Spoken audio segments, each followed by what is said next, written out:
welcome to another episode of Diary of a Wannabe Comedian with me, Belle, a wannabe comedian. Ricky was fabulous. As always on Monday, I totally enjoyed myself. I did realise that potentially what I said last time was not quite true. Although, no, I still stand by the fact that Ricky really enjoyed himself last time. And he looked like he was having great fun this time. But the typical trademark Ricky laugh was tactical. I can see that now. It's because he's telling a very, a particularly controversial joke, as we say.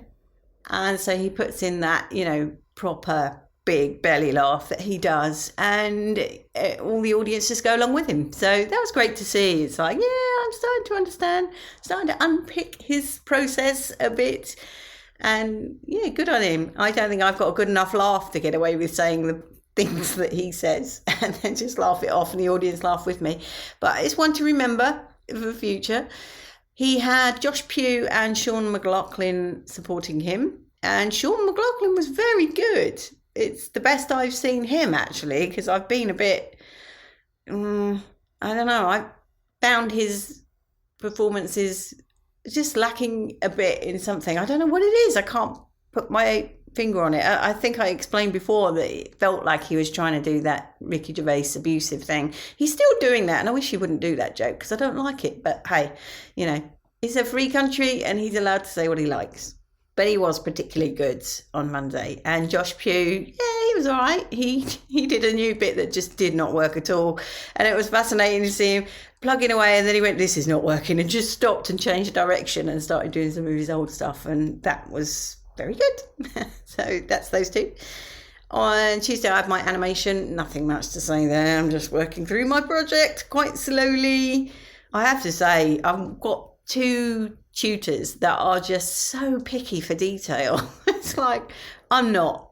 I'm kind of, I don't know if anybody's ever seen this, but there's a guy on YouTube called North of the Border, and he does clay models and just, they're all weird. Like he'll do, I'm trying to think of an example. He'll do a mermaid, but he'll do the fish as the head and normal legs, you know what I mean?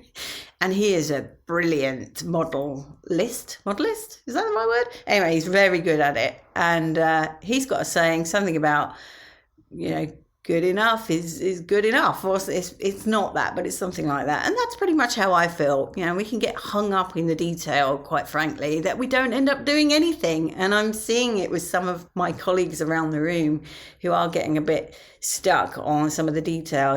One person didn't actually come this week and openly said on our WhatsApp that they were struggling a bit with how much they'd bitten off. More than they can chew, essentially.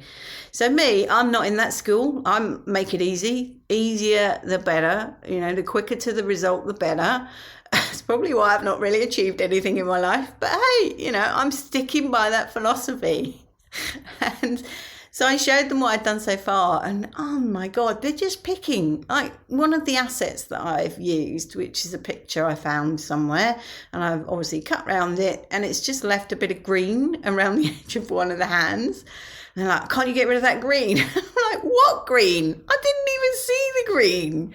But there you go. I guess I've got to think about my audience and what they might pick up on. That was one lecturer, and then the other lecturer picked up on a line in the floorboards where I joined two assets together, and there was a line. It's like, I didn't even see it. And it's like, there's so much else going on. Are you really going to look at that? But anyway, he convinced me that that's where his eye was. So I thought my options are to ban him watching it in the future, which I did consider, or just change it. So I did go with the latter.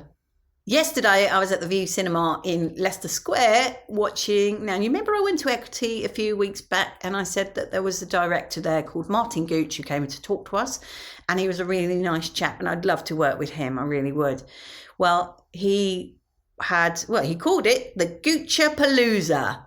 And it was all his work. Well, not all his work. I'm sure he's done a whole load more than that. Well, I know he has. But it's lots of his projects that he's done and his music videos. He seems to do a lot of music videos. And he said at the time during the Equity meeting that he is really into the comedy side of things. And you could really see that in his work. Some of it was very funny. And the funniest piece was right in the end. So that was a preview of that, and it was very good. He did say, if you want to work with us, then come and talk to us in the bar afterwards.